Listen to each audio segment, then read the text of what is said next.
game I definitely recall as a youngster is the 7-1 win against Wimbledon at Villa We Park. went on 1-0 down, didn't we? I think? Warren Barton scored after like Yeah. a minute or something, if I remember. I think that's the highest scoring game Villa have had in the Premier League, like their biggest Premier League winning margin. What are your memories of that day? I always remember Wimbledon, and we used to say, keep the ball on the pitch. You know, don't give free kicks away, don't give throw-ins away, don't give fouls away. Keep the ball on the pitch. Keep the ball on the pitch. Keep the ball in open play. You'll beat them. You get bullied into making mistakes, giving fouls, giving them throw-ins, giving them free kicks, giving them corners, and you get punished. They were, you know, hats off. Predictable but blooming hard to play against. So I always, when we played them, we always said, don't foul them. If anything, let them have the ball. Let them have the ball. When they're trying to pass it around, because they weren't the greatest passing team in the world, we'll intercept passes, we'll play from there. Don't foul them. Don't give them free kicks. Don't play the game they want to play. Try and play something completely different. And we ripped them a couple of times. You know? Yeah, you did them again a couple of seasons. Yeah, ripped them a couple of times. You know, because I honestly felt, you know, sometimes against teams like that, people say, go out there and match them with what they're doing. You couldn't match them at what they were doing. You couldn't. So, you know, you'd play off certain players. I would say, I'm not going to name players because it'd be unfair, but if once he's had his first touch, then try and take the ball off him. Don't try and take it off him in a challenge. And he's too strong. He's too big. He's too strong. Let him have his touch. Sometimes his touch will go 3-4 yards away from him. Play like that. So we, again, you know, you use different. You had to have a way of playing. And Wimbledon were ideal for us. We were a good footballing side. We had the energy. We had the athleticism. We could match that. But it was important that we didn't go to the point that we were playing the game the same way as them. And it worked against teams like that for us. In fact, I think we give most teams a really good game outside of Liverpool, who were my blooming... Robbie Fowler, I've seen him a load of times since, and I just say to him, I don't like you, Robbie. You blooming battered me that many times. He was a nightmare. He used to score every time. I used to say, God, blooming heck. I still think of that semi-final, and I've watched that twice now. I don't watch it more than twice, and I still can't believe we lost 3-0. I still cannot believe we lost 3-0. Gareth going off was a big blow for us. But, you know, there were certain ways to play certain teams, and most of the ways we were pretty successful in. Liverpool matched us in that they played the three and just always had the better of us. But you know, we was a good team to play, and they were a good bunch to work with, and I was chuffed with the system. I thought it was great. Loved it. I think Tommy Johnson scored a hat-trick that he hadn't scored, I don't think. Yeah, he scored a hat-trick. Tommy, for me, in a one-on-one situation, is probably as good a finisher as you've come across. He could chip in front of goal. He developed this. He somehow changed because he's quite a bubbly, you know, anything can happen type of person. Tommy. I mean, he's brilliant. You know, he's chirpy. He's up and down. He's jumping around. He's a bit of a jack in the box. Brilliant lad. But you stick him one-on-one with a goalkeeper, and if he needed to bend it, he'd bend it. If he needed to chip him, if he needed to have a touch and strike, and his actual first time touch, he hit a ball that dipped better than anybody I've seen. He was as good a finisher as I've seen Tommy. So you know, he was great for us. He wasn't my number one starter because of the system. When we played Tommy, it was more of a 5-2-1-2. You know, he had to have that little space to play in. But we played with Draper, Townsend, you know, and Taylor, and that was a great mix for us. But Tommy was brilliant for me. I was gutted when, you know, I had to give him a chance. You know, Celtic had knocked. Once Celtic rang me and said we were interested in Tommy, I had to. It's one of them. I had to talk to Tommy. I didn't really want him to go. But, you know, he'd given me a load of loyalty in many respects, you know, and how he was brilliant. When you put him on as a sub, there wasn't 10 minutes of sulking. He wasn't sitting behind you talking you all day. He was ready to play. When he played, he was ready to play. Absolutely perfect person. Brilliant lad. So I felt when I got the call off Celtic, And I can still remember it now, and I'm saying, well, and they're saying, well, look, I think it was 2.5 million. I said, well, look, I have to talk to the chairman because you're saying that, and I have to talk to Tommy. And it was a great opportunity for him. Brilliant lad, brilliant in the dressing room, top finisher. And Wimbledon, yeah, of course, he was magnificent against them. But he could score goals. It was good. I was going to ask you to explain the Tommy Johnson transfer, because you upset a 12-year-old Dan Bardell because he was one of my favourite players. I wasn't very happy. But then that's the beauty of what I was saying in my era, Dan. Like you had to talk to them. I know when I played football, I'm not sure where I could have gone. I remember Ron Saunders called me in one day and said, "Oh, Blackburn want to sign you." They were bottom of the 3rd division at the time. That was another one he did to me years ago. I'm not going to Blackburn Rovers because they were bottom of the 3rd division. But that was him winding me up. I'm going off on a dive. I had to tell Tommy Johnson that. I had to tell him, and it was an offer that he couldn't refuse. And I rewarded Tommy for his loyalty to me and the club with a move where I mean, by all accounts, did great at Celtic, sort of thing. I've never actually asked him about it. I maybe should someday, Him, Taylor and Draper and Franz to a lesser degree. Franz was the quiet one, but those three they could lighten up any room. They could, they performed out there. That was the thing. You didn't mind them having a laugh and a joke. You couldn't stop them laughing. I mean, you've had Tales with you. I mean, every 5 minutes he's brilliant. He loves it. But that's infectious. No matter how serious the game is, and my God, it is serious. You do need to have periods where you can. And like I said, Tottenham Hotspur in the middle of the pitch laughing his socks off. I mean, you just couldn't buy that. You can't buy that. It's great. It's brilliant. So they were great characters for me. And as I've said to you, whether I've said it on camera or not, Tommy is what I would class a real personal friend of mine now. And it's great to have, it's great. I mean, Ian's more of a friend to me now, it's great, like that people who you've signed. I'm that type of a person. I don't see myself as, gaffer and all that. I like to be one of them. I've treated them how I would want to be treated. And I think in return, they've done exactly the same. So if you've justified the Tommy Johnson thing to me, so I can forgive you for that. All right, that's good. Around the Wimbledon time, we were winning a few games. I think that, like you said, we got manager of the month, and then there was a big night at Villa Park when we were 4-1 up against your old team, Leicester.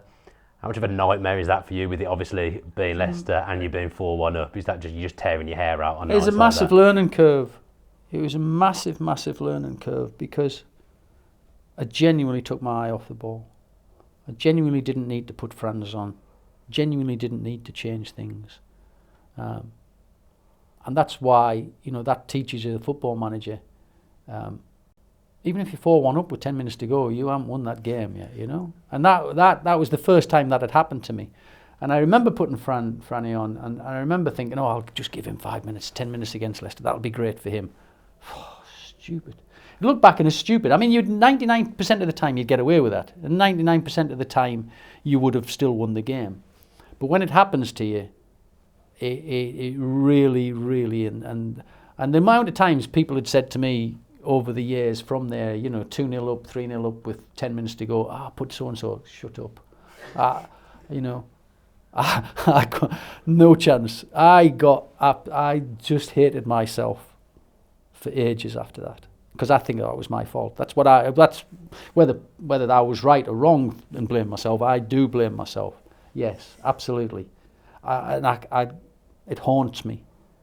But if it had been anybody else, it might not have been so bad. Yeah. I really, really hated that night. I probably wouldn't have slept for 3 or 4 days after that. Stupid. Because it probably wouldn't happen again. 4-1, 10 minutes to go or whatever. Change a couple of things, give somebody, but it probably wouldn't happen. But the fact that it did happen, and the fact that it happened, and I love Leicester to bits. I have so much time for Leicester City, it's untrue. I like to go over and watch Leicester every now and again. But it just wasn't what I needed. And that actually set the rot in for the next few weeks, and we just couldn't win a game of football from there on in. No, I know, and I fully accept that was my fault. It has to be my fault, but you know, as I've said, 99% of the time you'd probably get away with it, but big blow to me, big learning curve, never done again. I think that game's haunted me as well, because I never feel safe. Even when we're 3-4 up now, I never feel safe with Villa. Absolutely not. Well, you don't. If it's your team and you're feeling for it, there are times where you can change things that actually make it more solid. I actually changed it just for the sake of changing it. I know that. You know, I know I would say, give Franny a game for 10 minutes. Rubbish. And I love Franz. God bless him. But I look at that and go, God, that's a big switch-off moment. That was a massive switch-off moment. You can change things the last 10 minutes, but if you're changing it for some definite reason, yes. I don't know, that was quite unlike me. But I did it. And the fact that I can look back and say I did it for doing its sake was something that never happened again, ever. So the final home game of that season, we beat Liverpool 2-0 with Dwight York scoring twice. Did you ever think that you had someone really special on your hands in Dwight York as a player? I'd love to look back at my fixtures, but we played at Leeds and lost that season. Yeah. He played, Dean Saunders was, I don't know why Dean didn't play, probably injured, or I played Dwight up top, and I knew then that that's where he was going to play, irrespective of whether Dino was here or not. We lost to Leeds. I can remember falling to my knees at the ground. I can remember that because we played really well, and we ended up losing 2-1, I think it might have been. Bosnia got sent off. I'd like to check that. I mean, it's games, you know, there's that many games, 860 of them in here, sort of thing. I can remember it. We lost 1-0. We lost 1-0. Carl Palmer scored, Bosnia got sent off. We lost, but we played well. But I played Dwight up front at Leeds, and I knew then, and I'd love to know what date that was, but I could swear down that I knew then that Dwight York was going to be my main striker next season. I knew that straight away. He was brilliant. He was immense. And I just had to find the right sort of partner for him. So it wasn't that game at all, no. It's probably February time. Yeah.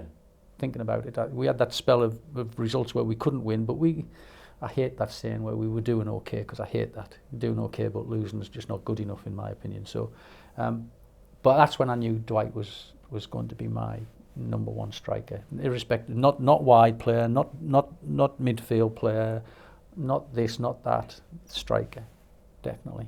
I saw bits of me, things that I liked about him, and I thought, you know what, people thought twice about saying, oh, Brian, I'll put him up top.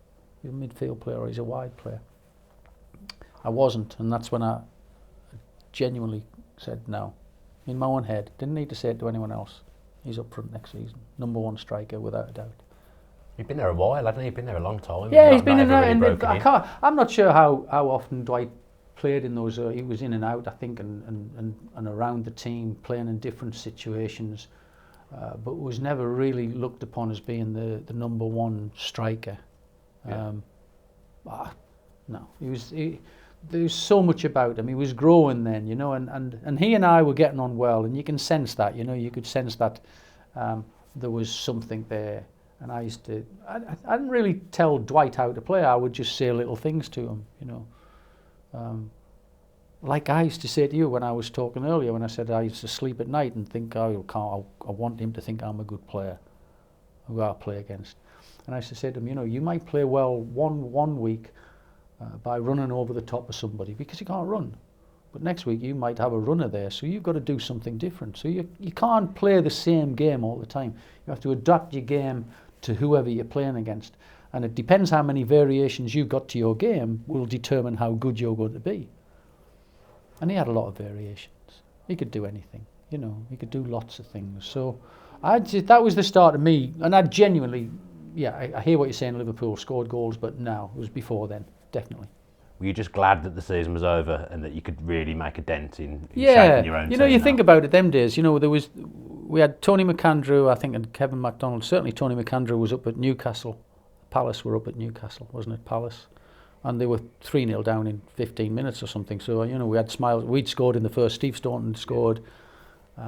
So, even 15 minutes in the game, you you pretty much knew you were okay. So it made it an easier day than it actually turned out to be. 1-1, you're thinking, oh, scraped by I think it was 4 points in the end, wasn't it, or something we stayed up by. Yeah. So, no, I think it was. I remember I drove home after that game. I remember I had my car taken down, so I drove home because I just wanted to. I wanted to really start getting into it straight away. Relief, yes, definitely. Yeah, it's hard to say how many things, because, as I've said to you, as a football manager, when you're under pressure like that, it's blooming hard. But the other side of the coin, I'd had 5 years where, if I won my last game of the season, two of them I was going to win championships. The others I was going to be in the playoffs and playoff finals, sort of thing, And then all of a sudden I'm going to Norwich for the first time in my managerial career, having to get something last game to stay up, away from home. Now, if you twist that round, and I would say to players, if you had the last game at home to achieve something, even if it's achieving staying in the league, you've got to be able to do that. You've got to be able to do that. You can't fail, no matter how bad a season you've had. If you're a good team and you've got to win your last game of the season at home to win something, and I did that twice with Darlington, that was just my message. We're a good team. We're the best team in the league. We're top of the league. You go out there and play, you'll win. No danger. Absolutely no danger at all. It's all about the mentality side of it is right. But I was nervous. Norwich was a completely new ground for me, completely new in my managerial career. But the big help was, as I said, I think Newcastle were 3-0 up or something like that. 15 minutes, they had Palace, and we'd scored in the first 90 seconds, and the game wasn't that difficult for us. So it turned out okay, and then it was straight in my car, drove home, and we're focusing on the next season straight away. So, is it true the chairman had all the players and staff around his house in pre-season before the new season? Did that I think sort you of can get have that a on good impact? YouTube, to be honest. I think I must have seen it on a season review video or something that I would have watched 100 times when I was a kid. I've seen it somewhere on a YouTube season review thing, and he had a big marquee in his garden. Yeah. I'm not very good at remember. I'm not very good at socialising. I don't do the drinky socialising thing. I don't like it. So I was there, but I tried to dismiss things like that from. I'm not really into all of it. But yeah, definitely. I think I've seen it on YouTube. That's probably what reminded me. I've probably come across it. Oh, crikey, yeah, we did. Yeah, we did. I mean, Doug's okay. I mean, he's been brilliant to me. I think the world of him. I do, honestly. He's hard work. And like I've said, his Helsingborg thing, he used to do that to me all the time. But then if I took him to a game or anything, you're a good driver, Brian, which was a compliment, so. But no, fine, we did do that, and it was good. And because it's right, it was right to just change the mood a little bit. I don't remember too much about the day itself. I really find things like that difficult to enjoy. Me, I'm not like that really. But you did it, yeah, definitely. So it was the first game of your first full season, Manchester United at home in that famous "you don't win anything with kids" game. Were you confident going into it, and now that's actually the last time, still the last time that Villa beat Man U? Well, I am 20 odd years on, because I've seen it every year for the last 20. It gets played every year, and I get to go on television every year because everybody says, "Oh, we need to talk to you. You're the last one who beat Man United." No, I'm going, what? Was I confident? I think we believed in what we were doing, and the biggest compliment that was paid to us, they tried to do exactly the same against us for the first half. They played 3 centre-backs first half, and we battered them.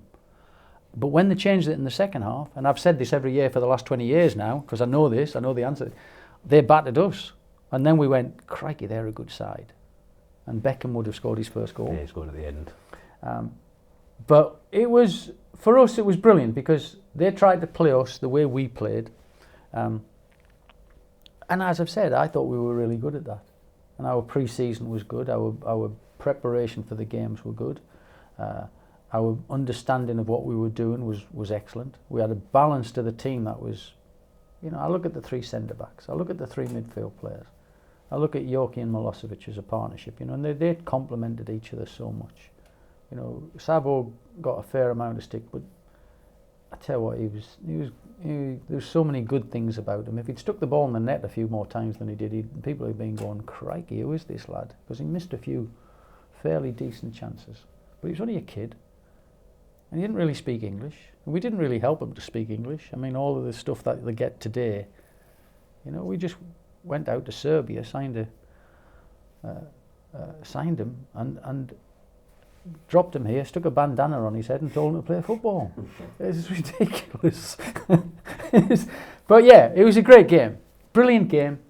But I think we saw, and I wasn't surprised at the end of the season what Man United did, because that second half, when they reverted to what they were good at, with the young players playing in the positions they were good at playing, we knew we'd probably, you know, bought one that day, a good result, and it gave us a lot of confidence, and you know, it was great for everybody, because very quickly they believed in what we were doing.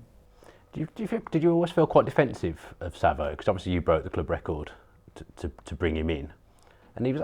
I think he was good. If you look at his scoring record, was good, and he got assists for York as well. So there was obviously a combination there. Yeah, I mean he missed a few chances, and you think where he came from and what was going on where he was at that time. You know, there was a massive problems in Yugoslavia, stroke whatever it was in those days. Some of his family were fighting.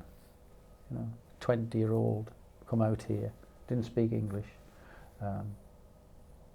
It was incredibly hard for him, and you know, we weren't set up to deal with that then. You know, you look at it now, and the club will have people who will directly liaise with players who come from foreign countries. We'll find people who they can communicate with. We'll find people who can teach them about the community. You know, Savo got put in a house in Sutton Coldfield, 3-bedroom, semi-detached probably, and that was, all right, see you next week. You're in the morning, right at 9 o'clock in the morning. See you, don't be late. And then he's left to get on with himself. I thought he was magnificent. Of course I'm going to defend him. Because you work with him, and he did everything right in training. You know, you do little passing drills that players hate. And he was on his toes doing it right, always. Yeah, I thought he was a great lad, wonderful person, did brilliant for Dwight. Yeah, of course he ended up with a bit of flack, but it was, you know, sometimes if you have a name that can rhyme with something that makes it, you're just lost, aren't you? You're under severe pressure, and he had that, unfortunately. But no, he was a very important part of my team, and I wanted a left-footed striker to play with Dwight. That's what I wanted, and the balance was perfect. So I can't help but do anything other than defend him. I thought great. It's perhaps an over-exaggeration, but I thought he did a good job for us, definitely. We obviously had a really strong start to that season. Yeah. Did you ever see that come in, the fact of relegation candidates faced this team that had a burgeoning reputation? I just went back to the fact that when I went to Darlington, got relegated, I got rid of 20 players, brought about 16 in, and won the league. So I just wanted to play, just wanted to do what I'd done, just wanted to put into practice what I'd done for 5-6 years. That's what I wanted to do. I wanted to get back to that. Did I think we'd finish 4th in the Premier League? Well, maybe not. I just knew we'd be competitive. I knew we'd give people a game. No, I thought we probably ended up better than what I could have imagined. You know, that to go from nearly relegated to 4th off top in the league, win the League Cup and semi-final the FA Cup in one season was just, well, I mean, it is brilliant, really, to be honest. It was fantastic. Trouble is, I thought, because I was young then, I thought that was like the norm. Because Villa had won the Cup in '94, they then win it again in '96, get to the FA Cup final in 2000. I just thought stuff like that happened all the time. It doesn't. It doesn't now, no. It doesn't, because lots of other things have stepped in from then. You know, there's lots of mega wealthy people involved with the game, and it's a very international game now. We were still pretty much English-based, British-based. You know, we had the little bits of a foreign player in there. It's easy for me to sit here now, but I genuinely think from a management point of view it was easier then. As I've said, because of transfers and transfer windows and being able to deal with players in situations that kept them believing that if they weren't in the side they could go and play football somewhere else, which is the biggest thing out, for people to be playing. But yeah, I loved it. It was a great season. It was a brilliant time. We had a good bunch of people here. The players were great. That's not to say the players they weren't a good bunch before, but we had a good bunch. We changed a lot of things. New people were coming in. Staff-wise was perfect for me. Everybody just settled, and it was, and I was here. At this place, I used to sit in my office here in an afternoon. I'd often walk and just sit in the stand and just sit there for half an hour. Brilliant. Just, look where I am. It was great. But I did that at Darlington. I used to stand on the terraces at Darlington in the afternoon going, God, I'm a football manager. It's great, this. You just try and soak it all up from time. Every now and again you get a little bit of time to soak it all up.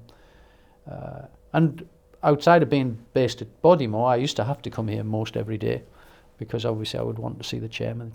Then that made life a little bit different because, at Leicester, I used to have a monthly board meeting, and no matter what was going on that day, I was in the board meeting from 9 o'clock in the morning till 6 o'clock in the afternoon. Whereas here, just up one more flight from here, I'd walk out of my room along the corridor, knock on Doug's door and say, I want to sign him, and he'd either say yes or no. Simple as that.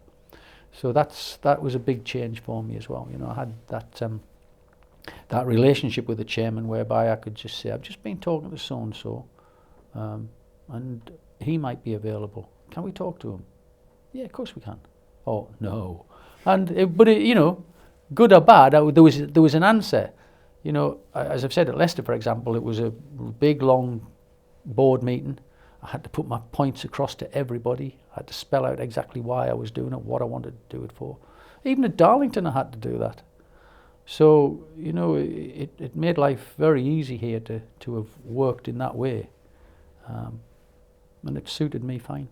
Did you actually have any near misses with transfers, like big signings? Like John had a couple with Janino and Shearer that he felt he could get and it didn't quite go on. Did you ever have anyone that you nearly bought? We chased Ferdinand. Yeah. Definitely chased Ferdinand. We had one or two people here who it didn't turn out very well about, but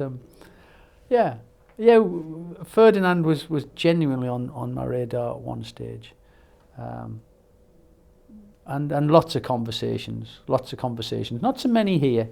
I think I felt fairly settled with what we got very quickly, and it stood us in good stead. So I wouldn't say there was too many misses. I don't think once we changed, we were pretty much settled, But I remember speaking about Les on a few occasions, but that never happened. Him and York would have done some damage together. Yeah, and at the end, prior to signing Stan, we were on the trail of Andy Cole, but we were never getting close enough to that. And as that turned out, Cole and York at Man United was incredible. But I definitely have spoken to Paul Stretford on quite a few occasions about Andy, but I think it was cast in stone. He kept saying to me, "You're not getting him, Brian. You won't get him. You're not getting him." But I asked so many times. But when that turned out to be the Man United partnership, I'm not surprised it wasn't. It was as good as I'm not surprised in the least. It was as good as it was. And within 5 minutes, I think, John, Alan and myself were just looking at each other going, "Oh, hello. Hello, I'll have a bit of that." John was my dressing room lad. Yeah, I mean, John was like, he was in there laughing and joking and messing around all day long. Alan was organising lots and lots of things for me. I picked teams, worked out tactics. I like to do that sort of thing. So the combination worked. But JG was, he was worse than the lads half the time. If he runs across there, if you can pass him over, great. If you can't pass him over and you've got to stay with him, stay with him. And there are lots of, I could go on forever about little tactical things, but basically I never had to tell him. We had the set rule, 3 centre-backs, not a sweeper, 3 centre-backs. End of story. Your job is to stop them scoring goals. End of story. Whatever else you do, bonus. If you enjoyed that video, why not watch another? Click the video choices on screen now to go and watch them in full. Be sure to subscribe to the channel by clicking our logo there on the left. Easy peasy.